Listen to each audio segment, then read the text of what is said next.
ټیک ټاک په ویډیو تاسو ته دا مسله رااله نو ستاسو ویډیو چې دی دا پاریو ته نه ځي او ستاسو اکاؤنٹ چې دی دا به مخکې نه ځي. نو که ستاسو په ویډیوګانو دا مسلې راغلي کومې چې موږ ته راغلي ده نو د دې لپاره تاسو اپلای هم کولی شئ ځکه د هغو له طرفه چې دی د اپلای آپشن چې دی دا ورکړی دی خو که ستاسو په ویډیو کې مسله نه وي ځکه په هغې کې ښه صفا صفا لیکلي چې ته د دې لپاره ایلیجبل نه یې چې ستا ویډیوګان چې دي دا نورو کسانو ته وښولی شي لکه ستا ویډیو چې دی دا پاریو ته وروخیږي ځکه دا به محسوس کسانو ته چې دی هغو ته به ښولی کېږي باقي کسانو ته چې دی دا به نه شو کېږي د څه د وجې نه چې تاسو په دې ویډیو کې غلطي کړي نو موږ د خپل ټیک ټاک اکاؤنٹ چې دی دا ځان سره کولو تاسو به خپل ټیک ټاک اکاؤنٹ چې دی هغه ځان سره کولاو کوئ چې څنګه د خپل ټیک ټاک اکاؤنٹ کولاو کوئ نو خپل پروفایل ته به راشئ نو دلته کې به تاسو ته ښکارېږي دلته په دې یو ویډیو باندې هم موږ ته دا مسله راغلې ده دلته کې لاندې راشئ دلته کې یو بله ویډیو ده په دې باندې هم راغلې ده او دلته کې په دې ویډیو باندې چې دا هم موږ ته دغه مسله راغلې ده چې ان ایلیجبل فور ریکمنډیشن دی لیکلی دی نو چې دی درته لیکلي نو ستاسو ویډیو چې دی دا مخکې نه ځي که تاسو وګورئ په دې ویډیو باندې به ویوز چې دي دا به هم کم راغلي نو موږ دا ویډیو چې دی دا ځان سره کولاو کړه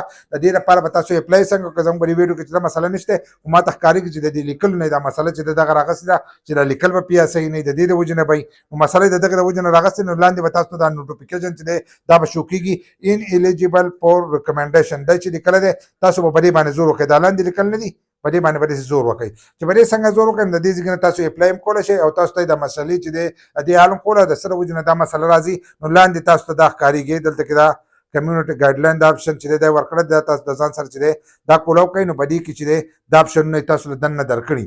دننه یې درکړي تاسو ته یې لیکلي چې د دې د وجې نه چې دی دا دغه چې دی دا مسله راتلی شي نو دا تاسو پړاوال هم شئ او دغه مسلې چې دی دا خپل ویډیوګانو نه دی ایستی هم شئ خو موږ چې دی اپلای کوو نو موږ له پاسه اپلای د آپشن چې دی دغه ووالو چې څنګه یې دغه ووالو نو د دې ځای نه چې دی موږ اپلای کوو نو لاندې به تاسو ته دا سره پټه او سپین لیکل چې دی دا به تاسو ته ښکارېږي دا سره پټه او سپین لیکل به لاندې ښکارېږي دلته کې تاسو ته د ریکویسټ د دغه چې دی د هغې ټول آپشن درکړی دی چې 180 ورځو کې تاسو اپلای کولی شئ نو که په دغه کې تاسو ونه کړه نو بیا به دا ختمېږي خو دلته کې موږ چې دی دا سره پټه او سپین لیکل چې دي دا به وو زموږ د دې 180 ورځې نه دي شي نو زموږ اپلای چې دا هغه